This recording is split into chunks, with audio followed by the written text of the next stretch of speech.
and welcome to another edition of the 66 to 87 podcast.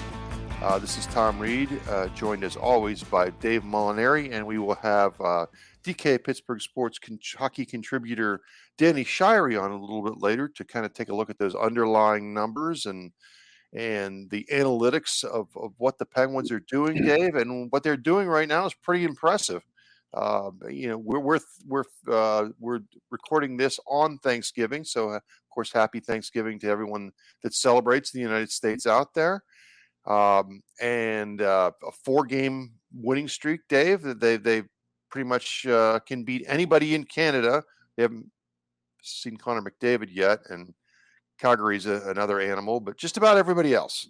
But when you look at this team, Dave,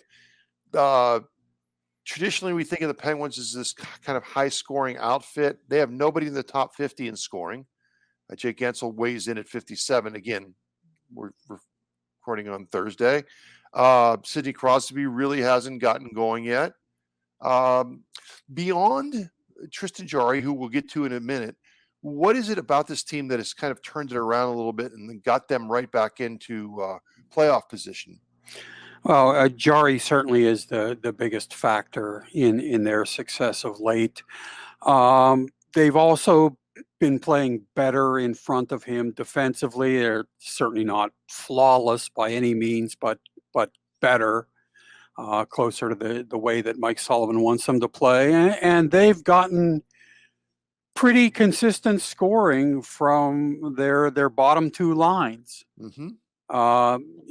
Evan Rodrigues, as we speak today, has 7 goals in his first 19 games. Danton Heinen has 6. Teddy Bluger has 5, as does Brock McGinn. And, those numbers aren't going to put them in contention for the Rocket Richard Trophy or anything like that.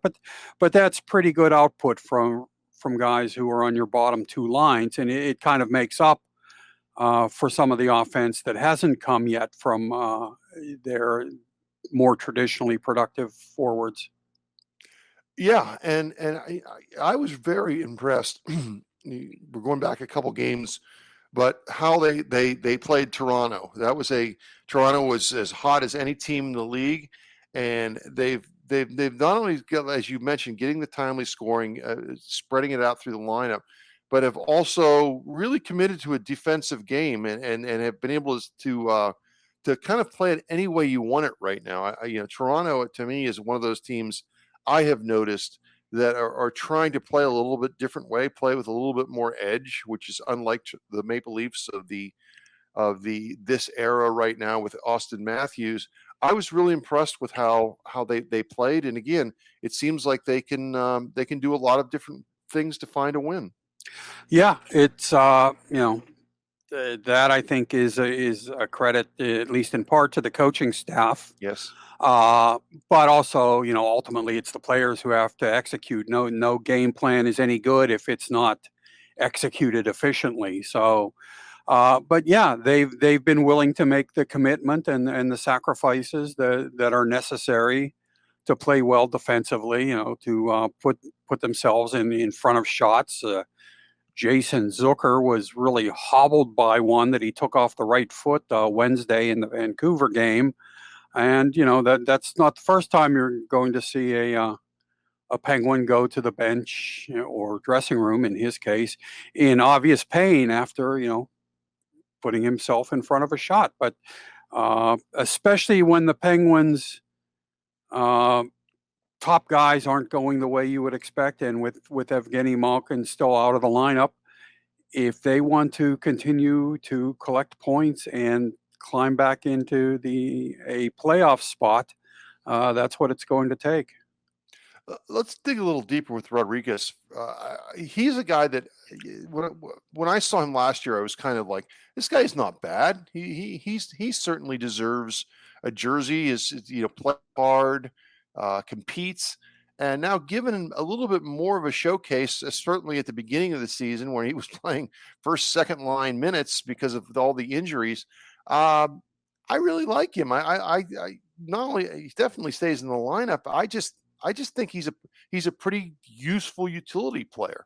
Yeah, versatility is one of his great assets. You can use him at center, where I think he has played his best this season. But he also won't hurt you if you use him on the wing, either wing for that matter. And it will be interesting to see what becomes of him when Evgeny Malkin returns. Uh, assuming all of their other that Crosby and Carter and Teddy Bluger remain healthy, which is a big assumption with this team. But you know, with as well as Rodrigues has played at center, you'd like to keep him there. But those are four guys, ahead of him on the depth chart that I don't think he's going to bump out of the middle. So it will be kind of interesting to see where he settles in, because based on his performance to this point, he certainly has to be one of your 12 forwards. Yeah, well, maybe he could be the backup goalie, Dave, because it doesn't seem like Mike Sullivan is willing to use the guy No. that's in that role. And I want to talk a little bit about that before we go to break here. Tristan Jarry, I mean, we've talked about him so much in the offseason for maybe the wrong reasons, and so much for the right reasons to start this season. He's been excellent, but it's raised an interesting issue when you think about the start of last season, the COVID shortened 21 season. Neither goalie got off to a very good start, right? Jarry didn't play well, neither did Casey DeSmith. But they've kind of figured it out. With falling behind the way they did, it seems like Mike Sullivan right now is just riding and dying with Tristan Jarry, and Casey DeSmith, when he gets his odd chance, has not played well.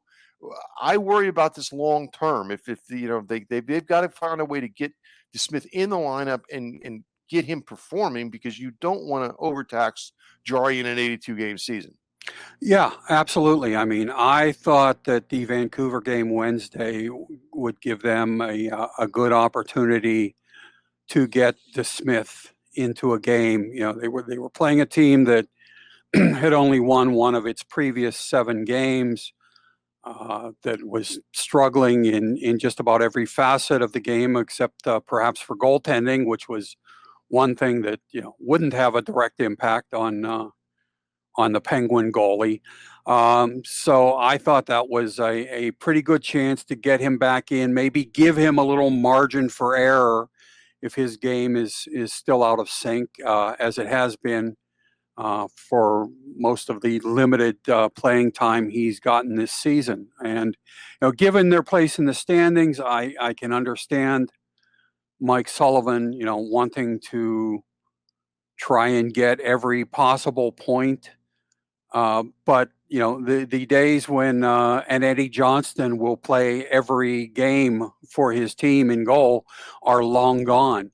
You need a backup who you can play, possibly 15, 20 games at least in a given season, and have him do a good job. And that's an awful lot to expect of a goaltender who's getting into a game once a month.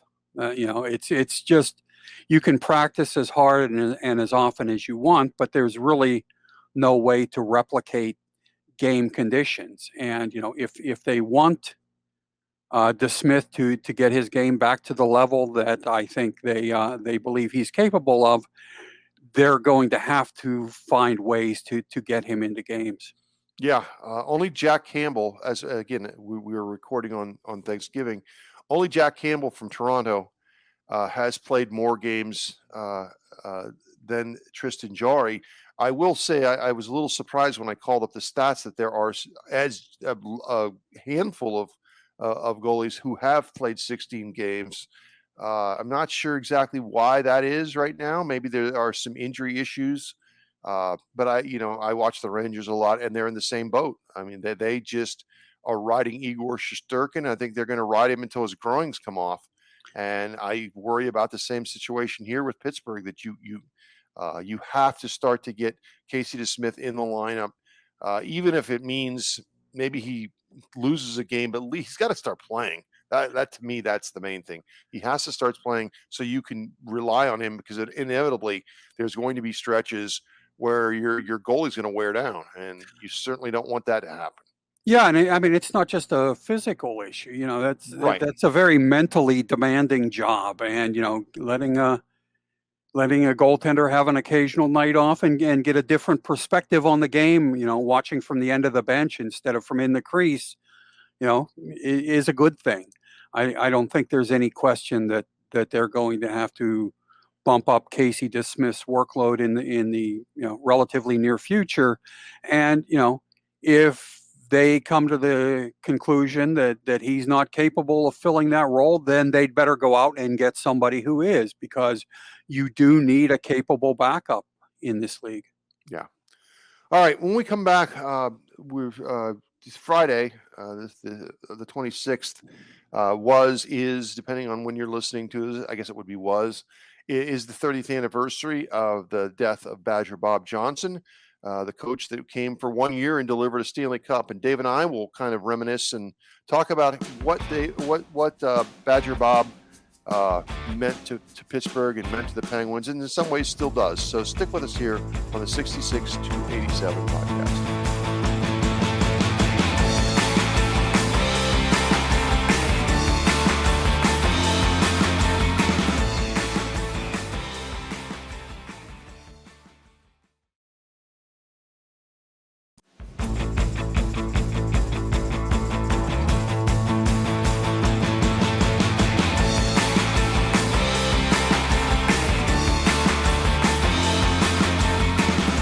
Welcome back to the 66 to 87 podcast.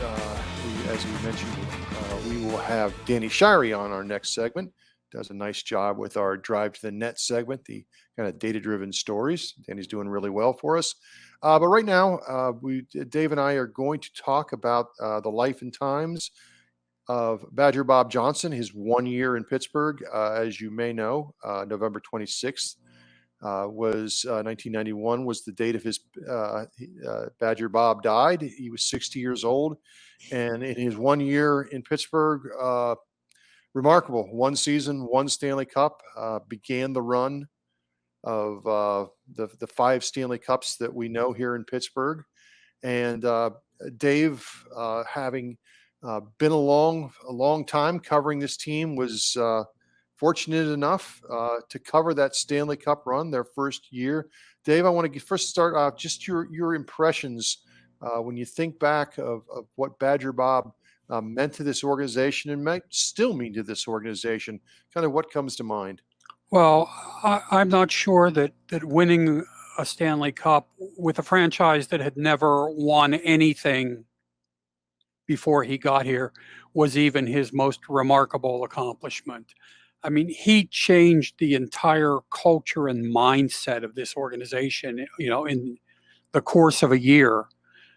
After decades of not winning anything and of, usually expecting the worst and generally getting it, his positivity, which I've never seen equaled by anyone in any aspect of life, really went a long way toward turning this operation around. I mean, it certainly helped that they had a Mario Lemieux and a Paul Coffey and a Kevin Stevens and a Mark Recchi. There was certainly some talent for him to work with.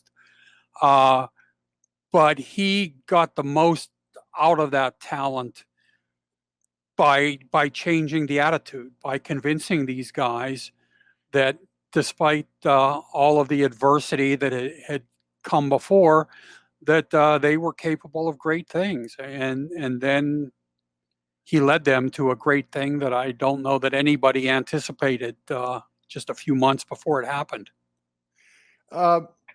Dave, there's so many fascinating things about Bob Johnson's life.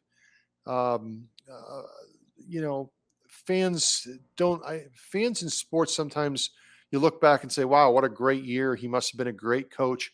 But Dave, even today, there have only been a handful of coaches in the National Hockey League that have come from the college ranks.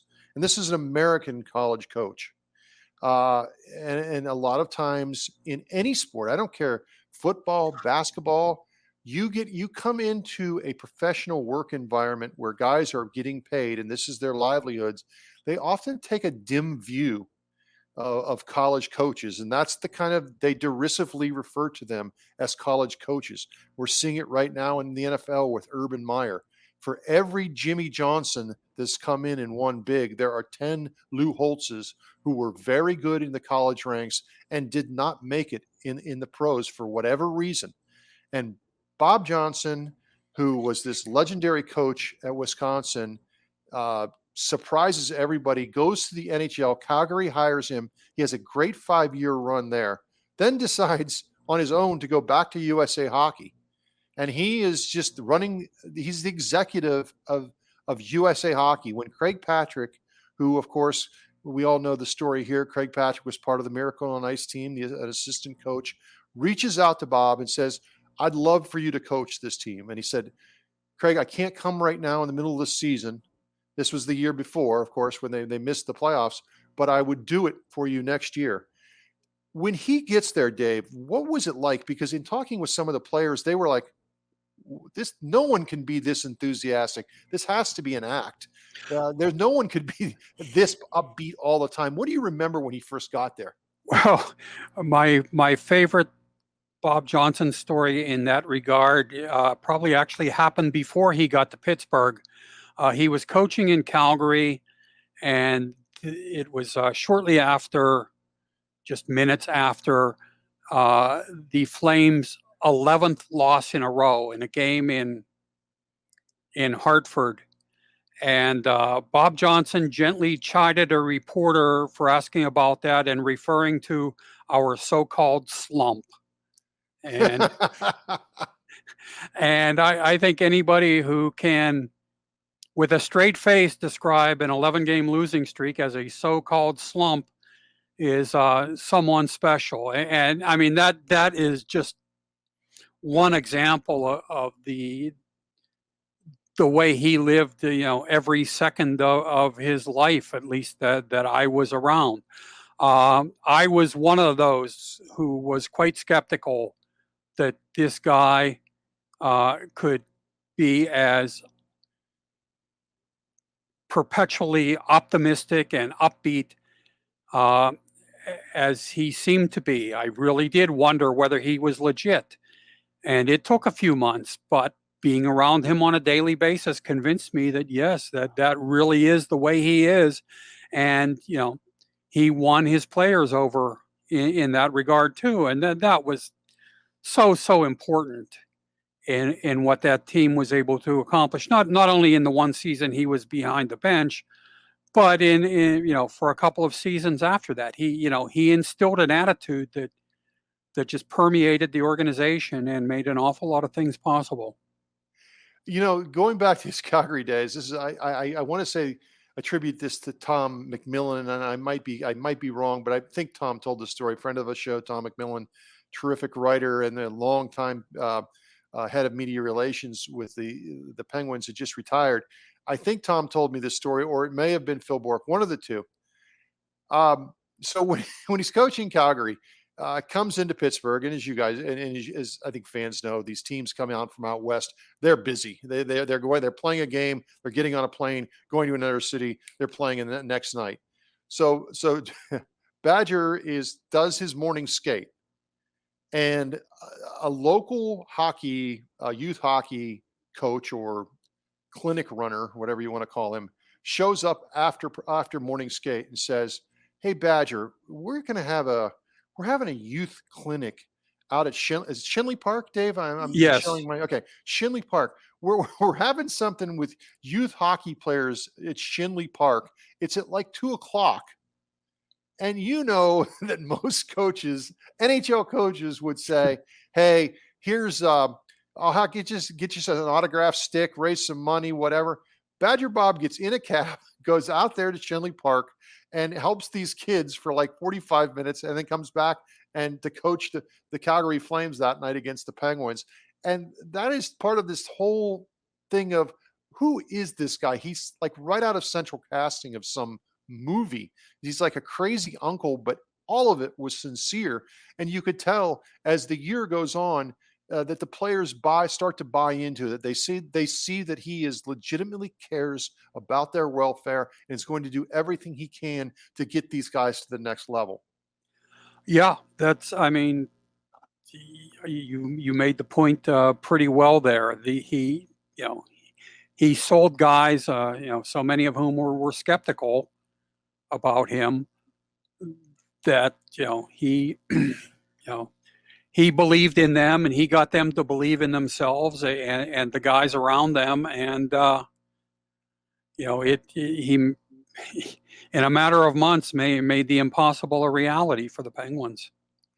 And the other thing that we sometimes forget, and again, 30 years is a long time, and we look back and we know that they won the Cup in 91, and we know they won the division, so obviously it's a good team. But that season starts with Mario Lemieux not playing because he had back surgery in the offseason, developed an infection.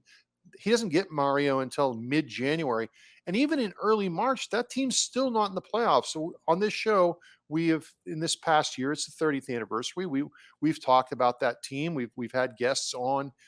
We've talked about the monumental Ron Francis, Ulf Samuelsson trade, but that was not a guarantee that they were even going to make the playoffs in March. And yet, once they get the band together, that team was a force coming down the stretch, and then winning 4 rounds. Yeah, I mean, it certainly was. Craig Patrick, if you would have given him his pick of players around the league to fill the roles that he needed to fill, specifically a center a good two-way centerman to complement Mario Lemieux, and a physical defenseman, I don't know that he could have done any better than to select Ron Francis and Ulf Samuelsson. That trade really did put the Penguins over the top. I mean, Patrick had made a couple of good moves before that, like when he got Larry Murphy and Peter Taglianetti from Minnesota. I believe it was in December of that season. Yeah, all the same year. Yeah, but I mean, you gave an artist like Bob Johnson a full color palette when you made that trade with Hartford, and he certainly made the most of it. A few weeks later, after that trade, they won the first division title in franchise history, which is saying something because they'd been around for about a quarter of a century. And a couple of months after that, the Stanley Cup. And going back to the positivity part of it, from what I understand, from the very day he gets there, when he's named coach, he walks into the building, and his son Mark, who of course, he happens to be one of the great American hockey players of all time, is part of the Miracle on Ice team, scoring 2 goals against the Russians in the memorable game. But he comes into Pittsburgh and saying, we gotta get some banners. We got to get some banners in those rafters. And people who had followed this franchise is like, what is this guy talking about? Does he know where he's coming? And we never win anything here. That's the Steelers and the Pirates. They win stuff. If we're above 500 and make the playoffs, we're happy. But he seemed to have that belief in that franchise that the franchise itself did not have. Yeah, and I think probably, the view from the outside, he probably saw when he took the job, the previous summer, that the potential for something was there, that it wasn't a finished product by any means, but that if you could plug some of the personnel holes that Craig Patrick was able to address, during that season, that it had the potential to develop into at least a contender. I don't know that Bob Johnson or anyone else thought that the Penguins were a serious threat to win the Stanley Cup until, probably after they had won the division, and maybe even well after that, if only because of the history of this franchise. But he had he had an impact that goes far beyond what you would have thought any one individual could have in a single season, and you can't help but wonder what the Penguins might have been able to accomplish had he not been taken from them so cruelly, after a little more than a year on the job. And that's the amazing part is like all we've spent the last 12 minutes talking about this guy in one season, and then it just ends. It ends so suddenly. I mean, the players got, from what I understand, the players got one last chance to see him when they were out in Denver playing an exhibition game out there in the preseason, but fans never really saw him after the parade, and it was over. It was over as quickly as it had started for him. And I know our friend Bob Grove has talked about this. The night after he passes, the first game after he dies, they have the kind of this just kind of honoring him. And I'm sure you were at the game. They have the battery operated candles. And Phil Bourque tells this amazing story that they're getting ready to play an NHL game, and players on that team are standing in the circle around the center circle, just bawling their eyes out. Just how much they love this guy. And what must that scene have been like that night, Dave?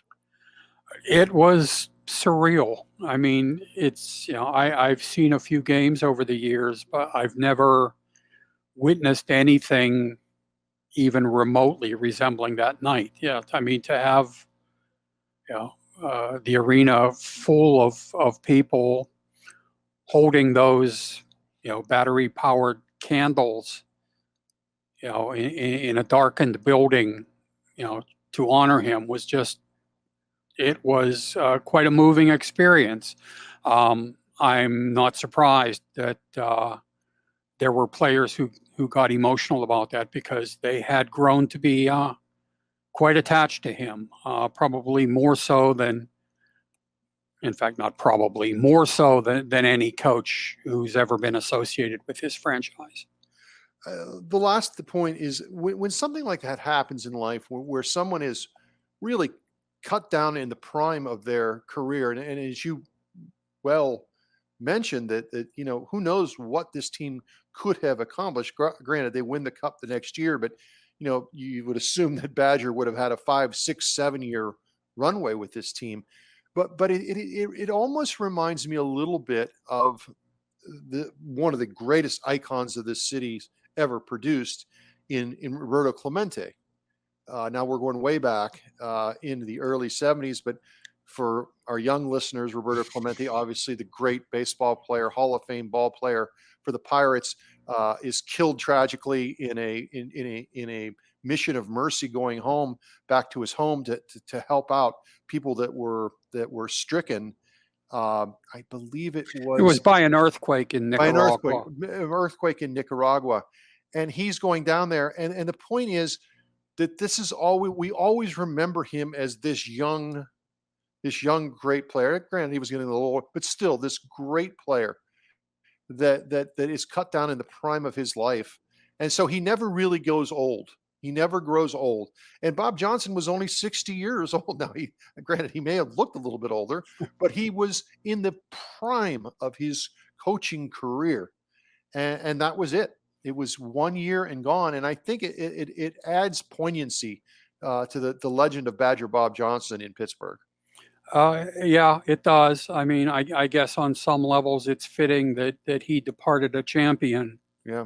But yeah, it was much, much too early. Not only as a hockey coach, but as a husband and a father. 60 is just way too early. Yeah, I absolutely agree. Again, the Badger Bob Johnson, the 30th year anniversary of his passing on the 26th this past Friday. When we come back, we'll get back into hockey, and we'll be joined by our DK Pittsburgh Sports contributor, Danny Shirey, who is going to take a kind of an analytical look at what's going on with the Penguins, who are obviously playing a little bit better. So stick with us here on the 66 to 87 podcast.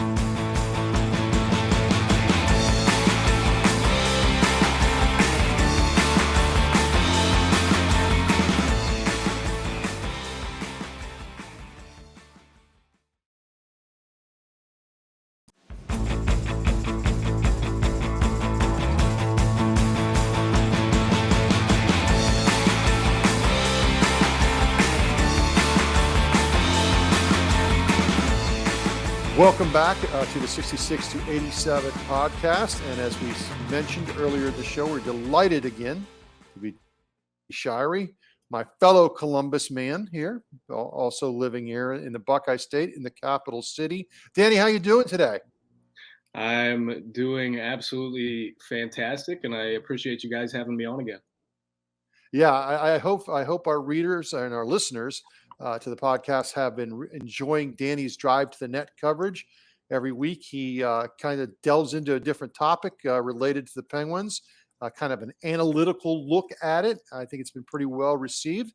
And Danny, I'm going to give you a little credit here.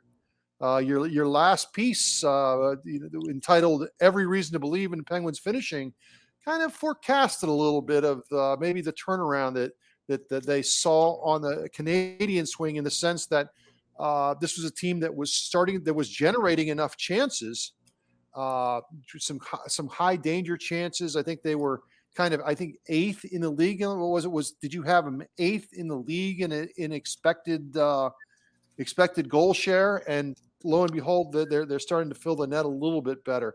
Tell us a little bit. Has it just been a market correction, do you think, finally, for this group? Yeah, I think it has, and outside of the games against Washington and Ottawa, where they just got blown out, the almost every game the Penguins have controlled the lion's share of the chances going both ways. And right now they're ranked, according to Evolving Hockey, they're ranked fifth in 5v5 expected goal share. Now, that's not to sit here and say that, if you've got a positive expected goal share, that eventually things will turn around. You've got to look a lot deeper than that. But from what I was seeing, the Penguins were in the top 10 in the league in generating their own chances. So when that's been a constant throughout the season, especially with them missing so many people from the lineup, missing Crosby, missing Malkin, and I see that they're still generating these chances, and they go, 3, 4, 5 games, however it may be, where they're, only putting 1 or 2 in the back of the net. I'm not saying that, there might not be an issue there, but I'm more inclined to believe that that's going to correct itself over a longer period of time. And, time and time again, we see it on an individual level as well as a team level, where teams are basically on the opposite end of the spectrum of what the metrics are showing you. And, there is a time and a place where you need to say, okay, there are changes that need to be made, and we need to look a little deeper here at what's going on. But there's also situations where, you just need to trust the process and hope that things will come along. And I think that's happening right now. For listeners, our garage door is going up and down. This is replacing the garbage truck rumbling through the neighborhood. Danny, last season, Tristan Jarry, really his first year as kind of being the man, he won plenty of games. The team won the division, but I have read in the past that his underlying numbers weren't that great. He was just kind of okay season last year. What are the underlying numbers telling us this season about what our eyes are seeing, which to me looks like a pretty good goalie that's helped them turn things around? Yeah, I would completely agree with you there. The main goalie metric that I like to look at, and again, it's not a one size fits all. You can't just rank goalies based off of this metric. But the main goalie metric, goals saved above expected, Jarry is a top 10 starter right now, and that's extremely encouraging. But you're absolutely right that every other season he's played, with the exception of one, and I believe it was the 2018-19 season, if I'm not mistaken, was the only season where he was basically breaking even, stopping what was expected of him. And this season, I believe he's already saved 5 or 6 goals over what's expected of him to this point. And, I still have hesitancy, and I might just be scarred from that postseason round against the Islanders last year, but I'm definitely a little hesitant to see, if this is going to hold up over an entire season, especially because he's slated to start more games than any other netminder in the NHL this year. So I've definitely been encouraged by his performance this far. I don't know if it'll hold up to this degree for the entire season, but at this point, there's no reason to believe that, he's not going to be able to at least get the job done and do what the Penguins need him to do in net. Yeah, it's interesting. I think Jarry and Igor Shesterkin for the Rangers, those teams are in similar situations. I don't think they can really trust their backups right now, and they may just play their starters until their groins pull off from the bone. But it is a long season. You got to hope at some point the backups start to come on. Okay, here's a question I've been waiting to get to. I'm going to put you on the spot as a representative of the analytics community that I respect so much. But I've had this discussion in past with Allison Lucan and some other people, and this is about face-offs. And it works out good because you're both a coach and someone that looks at the underlying numbers. I've heard some data-driven analysts dismiss the importance of them. Yes, I know good face-off guys are like at 54% anyway. But to me, it seems like analytics is so much based on puck possession. If you start with a puck, that's a much better thing than not starting with a puck. Where do you come down on this? Yeah, and this is something that I kind of go back and forth with a little bit too, because obviously if you're on the penalty kill with a minute left in a tie game and you lose a draw and they win it back to the point and they throw it over to the Ovechkin circle and they bury it, like that's a big issue. And you're like, wow, I really wish we would have won that draw. But at the same time, there's so many other micro events that are going on throughout the game aside from face-offs that are very similar, like those 50-50 puck battles in the corner. Yes, you would like to have the lion's share of whatever it may be, but at the same time, I'm not putting a whole bunch of weight into a guy, that's at 52% face-offs versus a guy that's at 48%. And I think the biggest thing is that we tend to latch on to those moments where we can see a direct result from a face-off win. So it's super easy to say, that guy really needed to win that draw there, and he's been losing all the big draws, even if, he's a 50+% guy.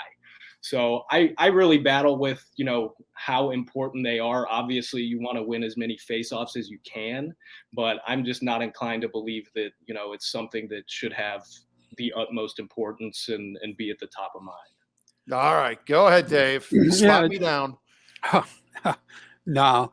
Danny, is there anybody from the Penguins who's kind of flying under the radar who might have had a better start to the season, based on the analytics than people watching might feel just going by the eye test? Well, I mean, at this point, I would hope most people that are just watching the games would know this by now. But Evan Rodrigues has been absolutely outstanding. I don't know that he's necessarily flying under the radar anymore with the amount of goals and points he's put up, especially while the Penguins were missing so many people from the lineup. But as it currently stands, I mean, he's driving an absolutely ridiculous amount of offense. If you look at where the Penguins are getting chances when he's on the ice, it's right at the net front, right in the slot, and they're even just shooting from everywhere.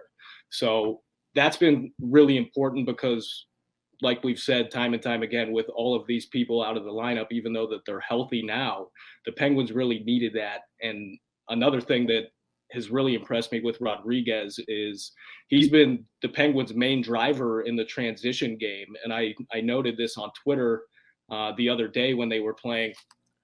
Every time he gets the puck in the defensive zone, he's got his eyes up and he's finding the lanes where he can just skate the puck end to end. And he's really good at getting shots off on the rush as well. And he's also really good at picking up those trailers. So I've been really impressed with, I've always thought that he was a decent player. I never pegged him as a guy that was going to be able to step up in a top six role and do well. But I've been extremely impressed with his development so far. And it's kind of funny to say development for a guy that's his age, but it is a big development for the Penguins to have a guy like that they can not only put in their top six, but when everybody gets healthy, they can throw him back into the bottom six and rely on him to drive play at both ends of the ice. As a guy who coaches the game, is there anything about the way Mike Sullivan does his job that you particularly appreciate? Yeah, I can definitely appreciate how structured the Penguins are when they're on top of their game. And, when any hockey team is playing an 82-game schedule, there's going to be instances where the system falls apart and guys are all over the ice and somebody made a bad read and it looks absolutely horrible. But for the most part, Sullivan has turned this team into a really good defensive team. They're not seeing as much of the odd man rushes against that we've seen in years past, and they've done a really good job of protecting the front of the net. And at the other end of the ice, the Penguins have been able to generate a lot of their offense from their forecheck and really suppressing the opposition from breaking out of their own zone and extending that zone time so that they can kind of work the puck to those high danger areas and create that offense. And finally, with the understanding that things can change and we have to adapt what we write to developments on the ice, what sort of things can the subscribers expect to see you writing about over the next week or so? Yeah, so I was telling Tom this before we hopped on, but that's always subject to change, especially with how many games the Penguins have coming up here. But one thing I've had my eye on and I've been itching to write about has been Brian Dumoulin. Other than the past few games, which I think he's played very well, and I would even go as far as to saying he's played his best 2 or 3 game stretch here. But before that, the Penguins were just getting absolutely cratered with him on the ice. Penguins weren't generating any kind of offense, and even just the eye test, there were certain instances where you saw him turning the puck over, falling down, or even just sprawling out on the ice and letting guys walk right around him. So, and he's at the age now where we start to see a decline in defensemen, and especially defensemen that aren't all that offensively inclined like he is. They tend to have a bit of a steeper drop off once they hit that 30 years mark. So I'm going to be keeping an eye on that, and depending on how the games go here the rest of the week and how Dumoulin plays, that might be what you can expect next Thursday. Denny, I got one more question for you before we let you go. I'm always interested in, with player data tracking now coming into the thing, and I think it's going to change everything for the good for you guys because you'll have so much more data to work with. Is there something out there that you would like, oh, I'd love to see this number. If we could quantify this would really make kind of the science of what we do in telling stories through data better. Yeah, so we see a lot of these like Amazon Insights. I don't know if they're still doing it on ESPN now, but back last year when NBC had the NHL package, we'd see, how fast guys were skating or how hard a shot might be. And I don't want to say that I don't care about that information, but I struggle to see the relevance of how that's impacting on ice results. And I think the biggest thing that's lacking in the hockey analytics community right now is passing data and even tracking passes, because that's not something that's included in expected goals models. You can't look up passing anywhere. And I wouldn't say that having that data is going to, make it even more perfect. But it would add a lot of context to certain situations because, I'd even go as far as to saying a guy like Crosby might have lower expected goal totals than you would maybe think for how good of a passer he is. Because if he's battling for a puck in the corner and has got his back to the slot and just throws a no-look backhander to a guy that's wide open out front, the models don't know that play developed so quickly and that look transpired like that. So I think that would go a long way to fine tuning things, but I wouldn't necessarily say that it's going to be the magic pill that is going to make everything perfect. And that's why it's so important to, like I was saying earlier, yes, the Penguins are a top 5 team in expected goal share. That does not mean that Penguins are good. They're going to make it to the second round or whatever it may be, but that's when you've got to start doing that digging and looking to see how these results are coming about. And I said it last time you guys had me on, like it's equally as important to watch the game so that you can understand why those metrics are the way they are. Good stuff, Danny. He's Danny Shirey. Read him every week. Drive to the Net, his Drive to the Net column should be a must read for Penguins fans. Always read Dave Molinari, of course. And for those two guys, I'm Tom Reed, and that is it for us this week on the 66 to 87 podcast. We will join you next week. Have a great weekend.